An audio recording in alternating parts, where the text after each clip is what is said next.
But Alex, we met and you told me your story, and I said I've got to have you on the podcast because you told me about the alcohol. You told me you was an alcoholic for a number of years. I didn't believe you at the time, but when I said I don't believe you, I said I believed you, but I thought 20 years as an alcoholic, that's a long period of time. Long time. And you told me you got out of it, and then what you told me you do is what I'm going to lead on to right now, which is so interesting. It blew my mind. So if you've got air conditioning, if you're one of those that has air conditioning at home, and I'm speaking to a guy today, he wants a system fitted, and he's got air conditioning. I said, well, solar's a no-brainer. I said, because when do you have the air conditioning on? In the summer. I said, and when is solar most useful? In the summer. So the solar will pay for his aircon, no-brainer. So if you've got aircon, you've got to have solar. It's a no-brainer. So it is good, and I'm not saying it's not. I think it's fantastic. All that I'm saying is to be very clear. If you want to save money off your energy bills, you do not have to have solar at the moment. You can do the battery, save yourself a fortune. Oh, and by the way, in 2 years' time, when you've got a bit more cash, give me a shout and I can put solar on for you. And it wasn't until I got to a very famous worldwide organization, a society, that everyone knows, born in America in 1934. And I joined that, and that's been an absolute lifesaver. And the most you can name the organisation. Yeah, it's Alcoholics Anonymous. Yeah. I joined Alcoholics Anonymous, and if anyone's got a drink problem and you can't solve it, come and see us, because I've got that. You go there, and this is what it's like. Everyone that's there that's recovered is the same as me. Yeah, 20 years. 20 years, took everything from me. I've 3 wives, 3 marriages, 2 children, right? So I mean, I talk about cards, picking the tower of cards and like that. And in the end, my second wife left me. I was in Keynsham near Bristol.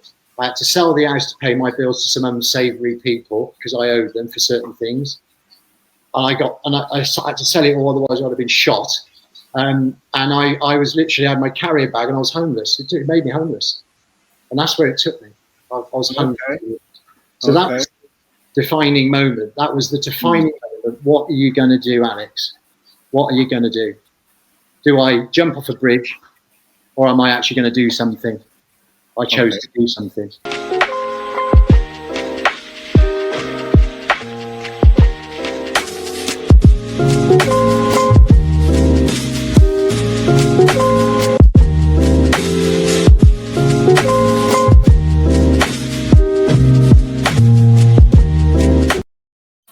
Hi guys, welcome to another edition of Entrepreneur Insights. This week's guest, we have Alex Parker, who is a construction, let me get this right, hold on. Is a bespoke construction company. You formed a construction company. It's not that, it's what you're doing is what I'm more interested in. Okay, let's take you from the beginning. Alex, tell us about you and your business, first of all. Okay, well, my name's Alex. Hey, Peter, first of all, thanks very much for having me on the show.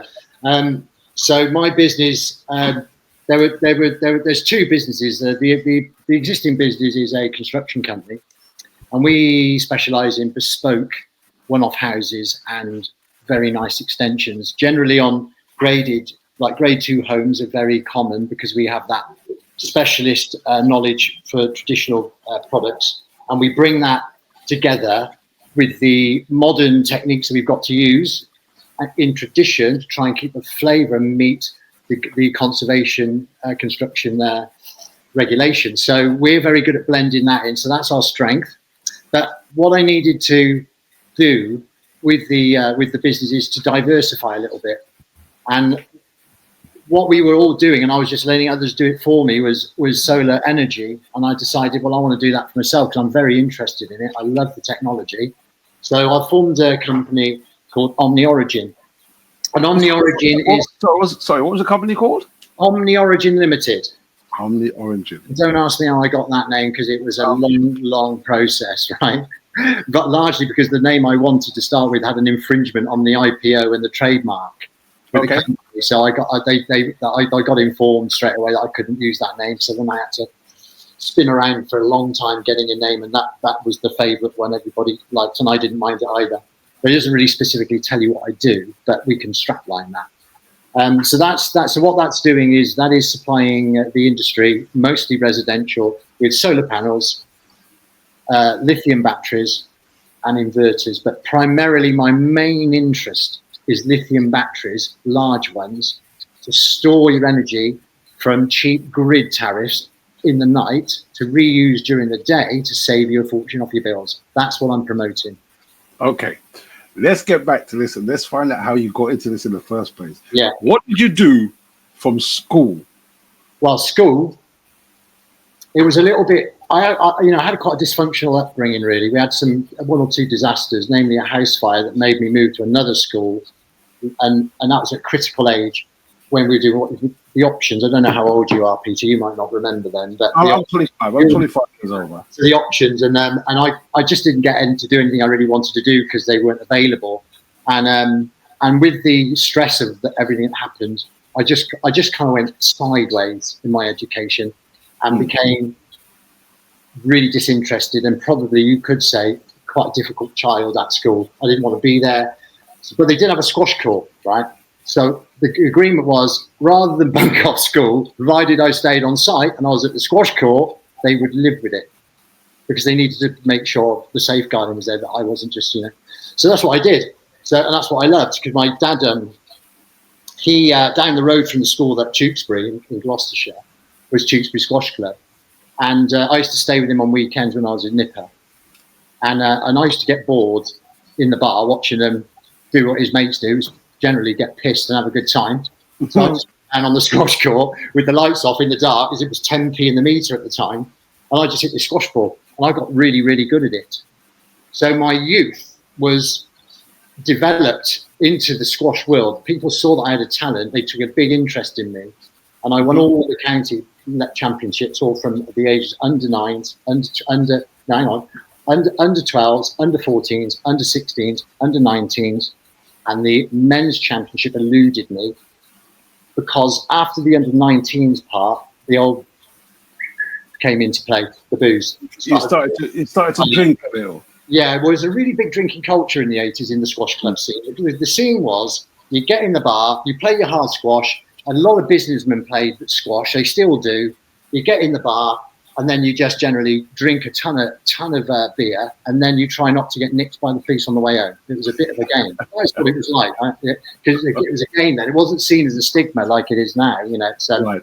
So that was kind of, I grew up around it and felt that that's what I needed to do as a man, and that's what I did. So I got into the drinking, but because I was really, the only safe place I felt was on the squash court. The rest of it was just like, what is life? I don't get it at all. I don't understand any of this at all. And I had a drink, it fixed everything. I could talk to girls, I could go out with meet mates, I could have a right old laugh. But without it, I was like really insecure and really shy, and just didn't know what I was supposed to be doing. So, yeah, I did it. And it had a real effect. So I can tell you all about that now if you want, and where it took me. Go for it. It righted my squash career, and it ruined. I was a squash professional and still playing a lot of squash, but I was so keen on the booze and the smoking, I just couldn't play at the level and increase where I needed to go, where my mates were going when I was playing at that level. I mean, I even represented England at an under 16s and under 19 level. I was really good, but then when I started drinking that, I just became an ordinary player, an ordinary good player, if you like. And then I had various jobs, squash professional. Then I went into industry.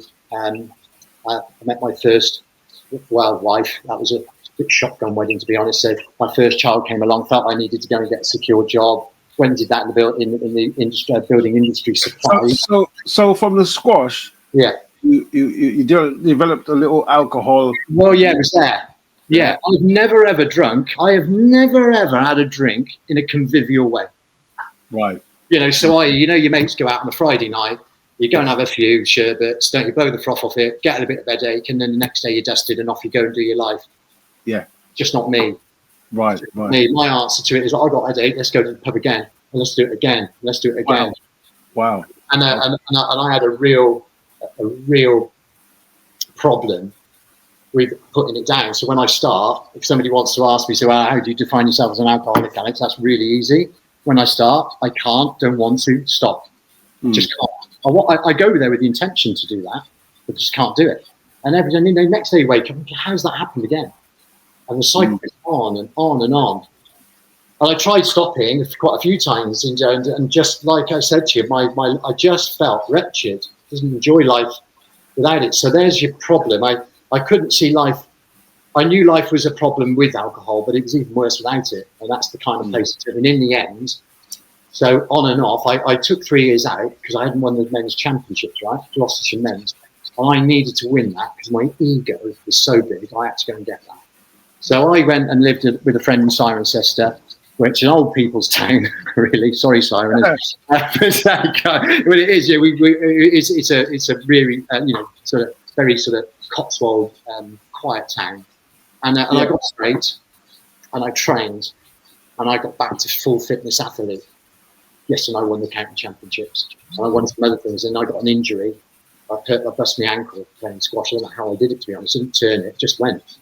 And then I thought, I know, I'll just go and see a couple of old mates and I'll just have a drink. Oh, God, here we go. Well, you've got to remember, this time I didn't know what alcoholism was, right? I have no idea what problems I've got.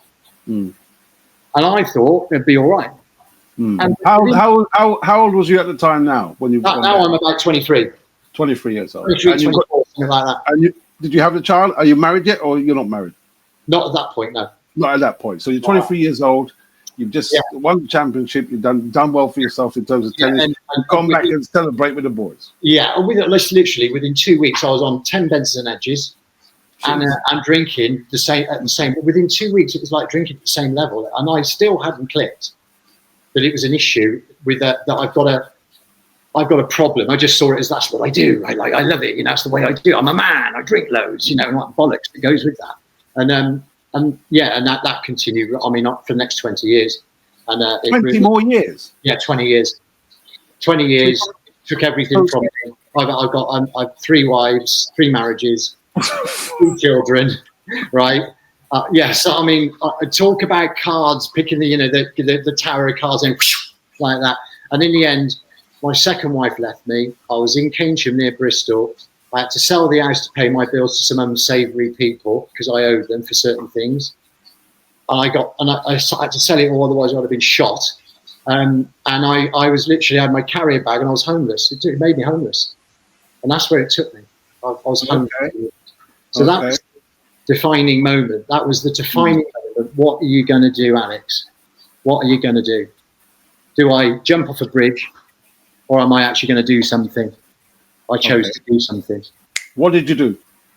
Right. So it took a couple of years before I actually stopped. But I went to a couple of government things, where you go along and you go into they do this like 12-week course, and you can have abstinence or you can have a drinks diary, which I find really hilarious because you just put a load of lie.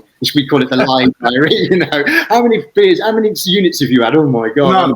Yeah, it's just 3. Just have you lying their tits off. It's ridiculous. Yeah. It's nonsense. If you're an alcoholic, you can't do that, right? That didn't work. Obviously, that didn't work for you. I just chose abstinence. I knew that was nonsense. I couldn't do that, and I stopped for 12 weeks. Felt good, felt healthier, felt all right. But this is the bit everyone needs to understand. Is understanding what alcoholism is, right? 12 weeks, no problem, felt good. A couple of weeks later, the course was finished. 1 glass of wine would be all right, wouldn't it? You'd think. So I had a glass of wine. I thought, actually, that was really nice. So I just had 1 more. And then the bottle was gone. And I'm now off to go and get another bottle. And that's actually what's going on. I didn't mean to do that. Why have I done that again? And it wasn't until I got to a very famous worldwide organization, a society that everyone knows, born in America in 1934. And I joined that, and that's been an absolute lifesaver. And the most you can name the organisation. Yeah, it's Alcoholics Anonymous. Yeah. I joined Alcoholics Anonymous, and if anyone's got a drink problem, and you can't solve it, come and see us, because I've got you go there, and this is what it's like. Everyone that's there that's recovered is the same as me. They talk dead openly, honestly, and now thinking they've done some research on me. How do they know that? Yeah, because they know what my head's like. They know all about. It's like going into a room full of the most sophisticated alcoholic counsellors you'll ever get. Like, there's no waiting list. You don't have to pay if you've got no money. and they come in and they love you to death. It's just extraordinary. You just can't get your head around it. You just go, what's the snag here? What do you want? You know, have I got to join some weird society? Have I got to do something? And it's just not any of those things. No. It's not a religious program. It's none of those things, right? It's a spiritual movement of alcoholics that get together to help one another recover. And I still go. Obviously, I need to, because if I tell you that I have these long periods of 3 years off, and within 2 weeks, bang, I'm straight at it, that tells you I need to maintain my sobriety, and I need to understand it's an illness, and it's something I need to regularly visit, and I do. I'm very close to the people that, you know, so I'll sponsor somebody if they ask me, if you get an honour to take somebody through the programme, and I'll do that, and it's a great honour. But if you're very close to the illness, you see their lives, and I'm thinking, oh, right, that's what it's like. Now I remember. It's so awful. So now you're seeing the effects it has on other people. Almost like you can almost like be a counsellor if you really wanted to. Well, I mean, in essence, I mean, if I wanted to, but I don't, because, you know, this is the thing. I want to do it free. This is my gratitude. They saved my life. Yeah. My sponsor said to me, all I wanted to do is, will you pass the message on? I said, I'll bloody do that, yeah. Brilliant. And I've kept my word. I've kept my sense of duty, and I'll do that. And I will never, ever, ever want any money for it, ever. It's just, if this alcoholic needs some help, and they ask me, I'll give them as much time as they want, and that's great. It's great. It's amazing. So that's that. And, you know, so I've been sober. I'm in my 16th year. Right. Of being alcohol free. Yeah, everything free. But when you say alcohol free now, is it one of those things where if I said to you, you're a drink, mate, would you say yes, or can you control it? Is what I'm trying to say to you. Can you control it? No. I wouldn't even try. An alcoholic can never, once you're strapped over the line, you can never come back over. Right. Okay. I've seen that. I'll say it over and over again. I've seen people with 10 years sobriety, 5 years, 2 years, 30 years. They stop coming to the fellowship. They try a drink, think they'll be all right, and they come back. If they make it back, as many don't, many die. It's a serious problem. And they come back and they just say, I just can't believe it. So we know that once you're over the line, once you're an alcoholic of my type, should we say, there's no going back, Peter. You can't do it, right? That's the problem, right? Because just think, surely now. Yeah. That's why it's definitely not a thing. You can't do it. And do you know, I wouldn't want to anyway. I mean, I go for a drink with you, and I'll spend the night with you, and I'll be happy on whatever, you know, my fizzy water. And now I'm present, and I'll really enjoy your company, and I'll remember every bit of the night we had. Yeah. And I won't offend anybody. Yeah. I won't feel wretched the next day and feel the need to go and do it again and just spend a whole, and then thinking, oh, what have I done? Have I said, you know, I won't have any of that paranoia. It's lovely. I'm at peace with it all. Well, Alex, we met and you told me your story, and I said, I've got to have you on the podcast because you told me about the alcohol. You told me you was an alcoholic for a number of years. I didn't believe you at the time, but when I said I don't believe you, I said I believed you, but I thought 20 years as an alcoholic, that's a long period of time. Long time. And you told me you got out of it, and then what you told me you do is what I'm going to lead on to right now, which is so interesting. It blew my mind, and we're going to get onto that right now. Alex, what do? You do you're saving energy for people, but you're doing it by making these batteries to power people's houses. So you tell us how this came about. I'll tell you what happened. Right, I built my own house, and I'm sat in it, and 3 years ago we finished it. And I had an air source pump fitted, and I didn't have the money to put the PV on the roof at the time because I ran out of money. Even builders run out of money on projects, right? You see those shows, everybody, they just run out of money. So I thought I'll do it next year, and next year never came. And my electric bill is like, wow, if I told you my electric bill was £500 or £600 a month, powering up a 4-bedroom home, because what you've got is electric heating. When you don't have a support system like PV, and stuff like that, it becomes, and we've got 5 adults living in the house. I got my 2 kids, and I've got my wife and my daughter. My daughter's boyfriend. It's the hot water. The winter time, the hot water is like a massive kettle, right? So we're just boiling up massive kettles, which are hugely juicy, and an 8 kilowatt pump just outside here, and the electric is.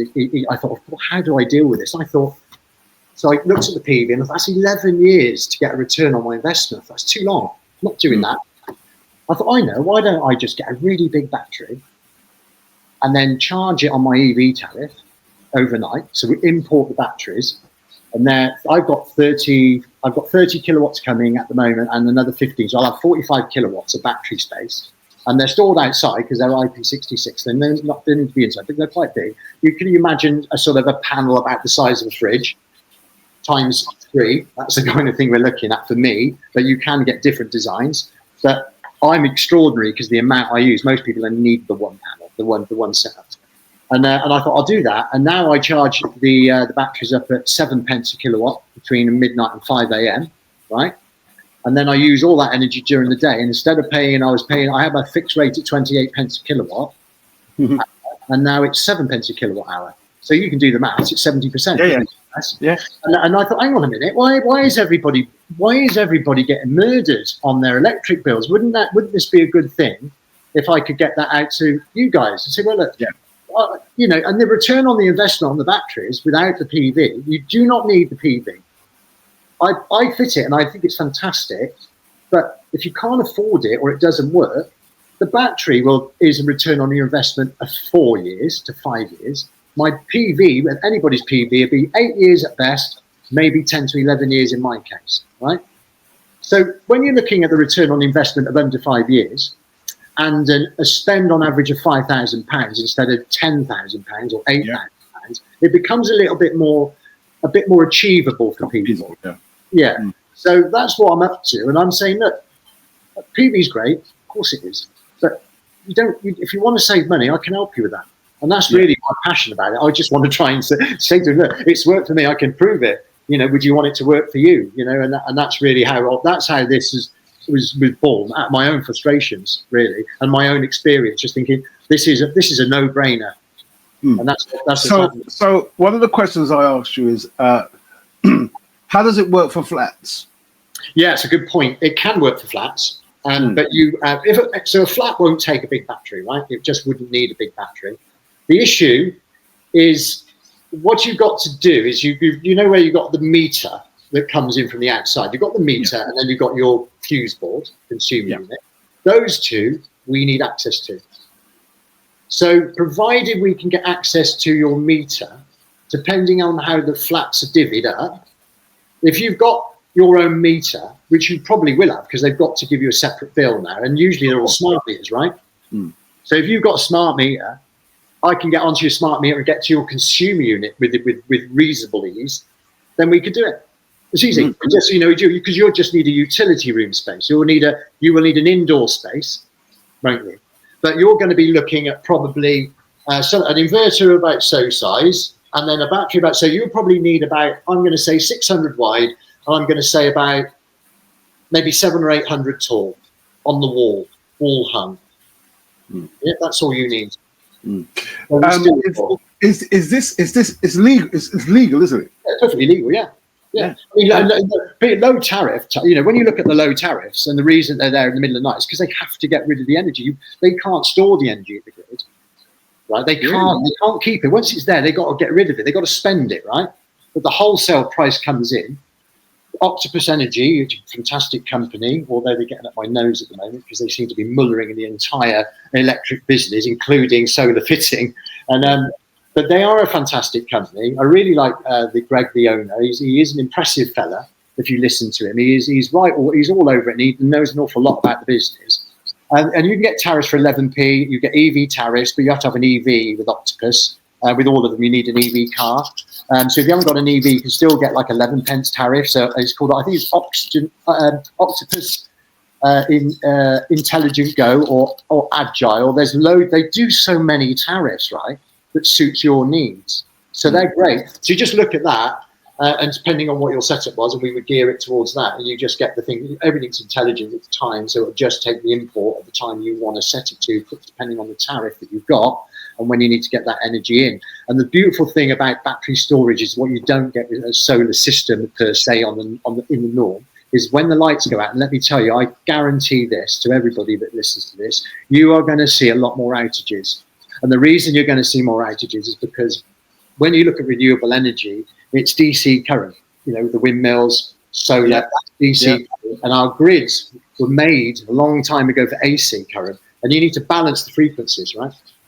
to make that work. And when we look at Portugal and Spain recently, you remember that massive outage there? Yes, in Spain, yeah, not too long. Yeah, that was a result of that. Okay. Although there's a bit of plausible deniability, but we know that it's to do with that stuff.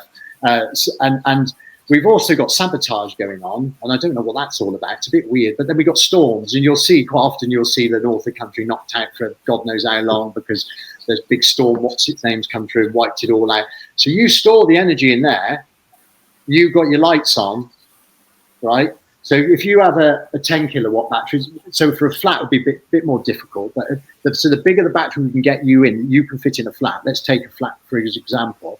If we can get 15 kilowatt in there, that's probably 2 days supply for a flat, right? You're only going to be using 7 kilowatts, that's our 8 kilowatts a day, tops, probably. And then, so provided you don't stick the washing machine on and you're cooking and you've got your electric shower on and you're using all the high usage kit, you can just go, let's just calm it down, and you can just keep everything going. Because what we're fitting is what we call UPS. That's an uninterrupted supply. So as soon as the electric goes off, the battery immediately kicks into, you lose no Wi-Fi signal, the router stays on, and you have that security. So it's a massive, massive bonus, particularly for the elderly. Like my mum's 84, she's looking forward to a power cut. What was I going to say to you? So how do you charge the battery then? Well, because when it goes to the consumer unit, we time it, and the power comes through from the grid, and with the grid now is charging the battery at said time. You just use the intelligent control system to bring the input. It's called importing, right? So if you send it back to the grid, that's exporting. Yep. If you bring it in from the grid to store your battery or charge your EV cars, that's importing. So we import it into the battery. That charge it up, bingo. You can charge it 7 kilowatts an hour. That's good if you're single phase, which everybody pretty much is in residential, unless you've got huge estate. And so a 15 kilowatt battery, 2 hours, you're done. And that'll do most people, because I think Octopus Intelligent, one of them is a cheap rate, and it's 2 hours. You get a 2 hour window, a really good rate. So that would be enough to fill 15 kilowatt, be good for you. So if that was something that was a right size for you, that would work for you. And what was I saying?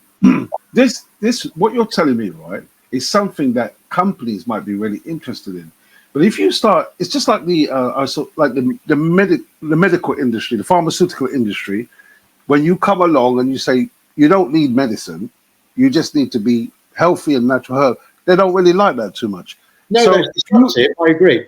If you come along now, look to a company and say, look, you're spending such amount on electricity. Why not use what I've got, the battery technique, whatever for your company, and save yourself thousands? And that catches on. You don't think that the electrical companies are going to go, hey, Alex, we don't know what you're doing, mate. It's not brand new. It's out there. But the thing is, nobody is telling anybody, because I don't really know why. But, it's like creatures of habit. We start with solar. That's how the business started. All the companies have this setup. Yes, we do solar, we do the battery, we do the inverter. We get your house charged up in the summer, and then if you've got anything spare, you will send it back to the grid called exporting, and you'll get some money back, and you will get 500 or 600 quid back from that system. But here's the thing: how often is it sunny in this country? How often do we get really good weather? I mean, I would suggest, on my own experience with PV, it's 6 months a year, 4 months excellent, 2 months is better, and then the rest of the time you're getting very little. The efficiency drops significantly in the darker, cloudier months. Obviously, you're not got the sunshine. And yes, they do work out of daylight, but don't let anybody tell you they're just as good when they're being hit with loads of direct sunlight, because they're not. And listen, I am not for a minute saying that solar is not worth it. I do think it is a positive. I was just about to ask you that question. How do you compare it to the solar? Right. Well, solar is fantastic. Right. All I'm saying is it's about affordability for people. It's access that I'm interested in. Right. So a lot of people, 10 grand, 4 or 5 grand, and I get it back in 4 or 5. Oh, that's okay. 10 grand back in 10 years. It's a big difference, right? So that's the key thing that I want to work on. And solar, if you've got air conditioning, if you're one of those that has air conditioning home, and I'm speaking to a guy today, he wants a system fitted. and he's got air conditioning. I said, well, solar's a no-brainer. I said, because when do you have the air conditioning on? In the summer. I said, and when is solar most useful? In the summer. So the solar will pay for his aircon, no-brainer. So if you've got aircon, you've got to have solar. It's a no-brainer. So it is good, and I'm not saying it's not. I think it's fantastic. All that I'm saying is to be very clear, if you want to save money off your energy bills, you do not have to have solar at the moment. You can do the battery, save yourself a fortune. Oh, and by the way, in 2 years' time, when you've got a bit more cash, give me a shout and I can put solar on for you and connect it in. That's what I'm saying. I just want to get people over the line a little bit, because a lot of people just are not in a position to spend that kind of money to wait that long for the return. What about the safety aspect of the battery? Because you get these people with batteries that fire. Yeah. Well, there's people get scaremongering and all this nonsense. There's been stories of battery fires. But most of them are usually these bike batteries that are a little bit iffy, and I don't know where they're coming from. And it is an issue about fire. They are an energy appliance. They do have electricity, and they've got to be the right ones. So what we do, we only use absolutely the best batteries. So if they're going to be if it's an internal installment like flats, right, that would be a consideration. And then we know that we just pick. We wouldn't choose a battery that we've got history of anything anyway. So we know what our products are. And in all honesty, they are very, very, very safe. You're just as likely a cooker to get fire as you are a battery or a washing machine. There's no difference, in all honesty, all right? But our batteries, they're IP66. That's an ingress protection, that ingress protection. 66 is waterproof. IP65 is pretty waterproof mostly, but not entirely. So it can't accept, should we say, massive rainstorms belting on it like a typhoon. It's not geared for that, but it's geared for rain, normal rain, no problem. But IP66 can handle everything. And our batteries are either IP65 that are waterproof, some aren't, some are, or IP66, which is what I prefer, and we store them outside. So when they're outside, my view is that's a lot safer than inside, right? Indeed, yes. There we are. So I agree with that statement, because people do worry about that, and then they say, well, what about theft? I'll say, well, if they want to pick up 150 kilos and take it off your wall and you not notice, let them have a go. I know, by the way, probably get electrocuted whilst they're doing it. It's not an issue either, really. I mean, not at all. They're just not going to do that because they're all bolted to the wall, So, I mean, you could probably fit them in their garden or something, isn't it? Or something. Yeah, I mean, the key to keeping the installation down is, as I said to you at the start about the meter and the consumer unit, the closer we can be. So my consumer unit is on this wall behind me here, right? Well, the next one, there's a porch in here, and then my batteries are here, right? And my wire into the meter, because that meter's also there, and the consumer is really close. So I haven't got. So if I put it in the garage, so if I just look over there for a sec, see the garage over there. Yes. Right? If I go and put it over there, you've got to then think, right, now I've got to bring the cable all the way from over there, all the way down through my garden, under my patio, down here, and then in, and it's like, that's a lot of work, isn't it? And disrupting your slabs, and then that's got to be put back. So we really want to try, the beauty of the IP66 is because it can go outside. I'd like to think we can get very near your consumer unit and your incoming meter. That's the key to it. So we can fit it over there. Makes no difference. It's just the length of cabling that makes the difference. How's it been going then? How have you been selling the? Well, I'll tell you what. I met you at BBE, right? Yes, indeed. So are you thinking, right? I need to. I'm bloody 60 this year, right? And I don't know much about social media and things like that. And I know you cannot really be successful anymore unless you get your finger out and get onto that. So I joined BBE for that reason. So I would say it's going really well without trying. But, and the other thing that's coming is in 2027, the government mandate called by Future Homes, it's called rooftop solar. So every new build is that what they're saying is every new build has to have solar panels, right? And that's where you're going to get outages, because it's just going to be way too much of DC. It's going to get complicated. that every new build is set to have solar panels. So that's going to increase the industry massively, and we're set to do it because my background in all of that mess I spoke to you about, I used to be a national account manager for that building supplies company. Yeah. Right? I used to go into all the national house builders. I know how they behave. I know what they want. I know exactly what they don't like, and I know exactly what they need. So I'll be going in there very soon. So we're getting out there. We're building up. We're building up. It'll be supply and fit. I've got we import directly from China. That's why I'm competitive. Right. You getting your stuff? What did you say? You're getting your stuff from China? Yeah, I mean, boy, I found the company. So I'll tell you what. I mean, they are amazing, right? Yeah. Tricky, but amazing. Yeah. I mean, their worth ethic is like, if we had that over here, we'd be smashing the world out. You know, the way they are, brilliant business. Just they want to do it. But I've got a friend, Ben, and he's got a business called sunvolt.co.uk that anybody can have a look at if you're looking at buying some stuff locally. He's in Cardiff. He's Chinese, been over there living in England for 26 years, so he's probably just as much English as he is Chinese now. And he is helping me. We've joined up because he's got the expertise of de-risking China for me. Right, and let me tell you, it is risky. You've got to really know the product. You've got to really know that the compliance that they tell you they have is real, because it's so regulated, so compliant, and you need to know all the certificates are real. So Ben's doing that bit for me. I'm doing the other bit out there. We come together, and we're just going to go out there and do it together rather than be competitors. There's no need to be competing. Just before I go, please tell us about Nicholas Orellana. I hope I got his names well, right? Nicholas, you know Nicholas. Orellana, yes. So yeah. Tell us about him and what he does. He's an inventor and an engineer designer, and he's designed a product called O-Wind. And it's a wind turbine, but what is unique about it is that it's a circular globe, around about 2 meters in diameter. Mm-hmm.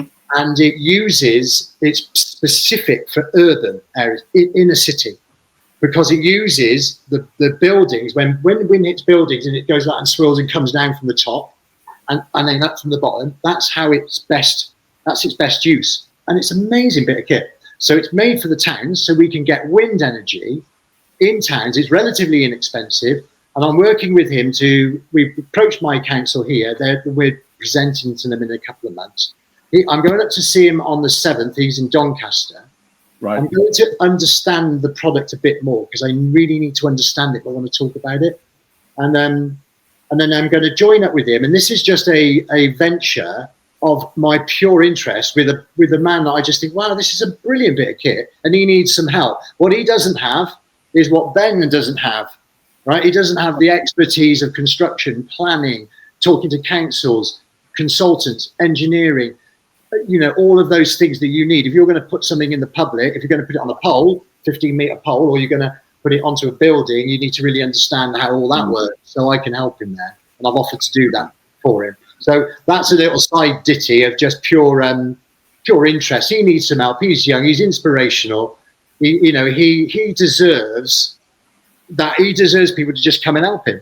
He needs an engineer. Say, yeah, I'll do that for you for nothing. I'll do that. Just do these things. It's good for the soul. Do you know what I mean? So so that's O-Wind. So have a little look, folks. It's a great bit of kit. I see this taking off in a huge way. Well, I want it to. If you like me, my mindset, I'm doing it. There isn't any option. If you're going to be an entrepreneur, you're used to your show starts with resilience. It starts with clear wordings that we need, and it is hard, isn't it?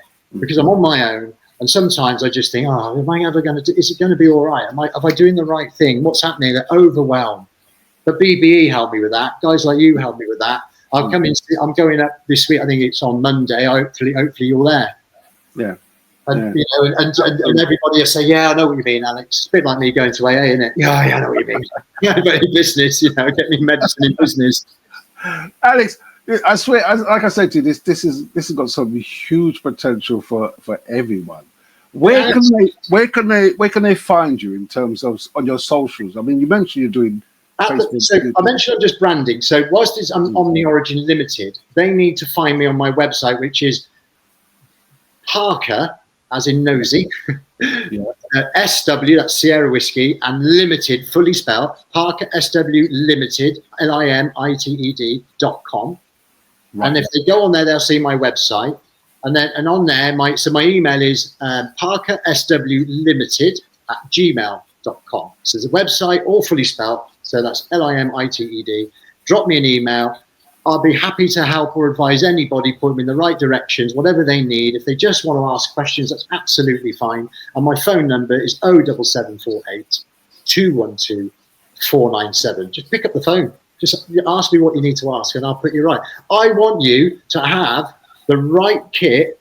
Don't think net zero is all bad. There's some great products if you know what you're doing. I'll just put you in the right direction. Absolutely brilliant. Ladies and gentlemen, this is Alex Parker, and he, oh God, what can I say? To power your house by battery and save yourself thousands. This is the man you need to talk to, Alex Parker. And I met him, and I said, I fell in love with the idea. In fact, I'm going to be telling lots of people about this idea, and you're going to get a lot of phone calls. Trust me.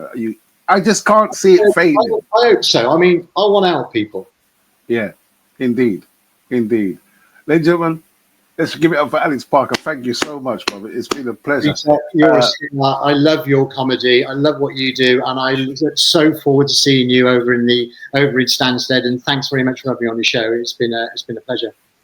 Thanks again, Alex, man. It's been a pleasure to have you on Entrepreneur Inside. Guys, don't forget, subscribe. All right, that's all I'm going to say. Subscribe.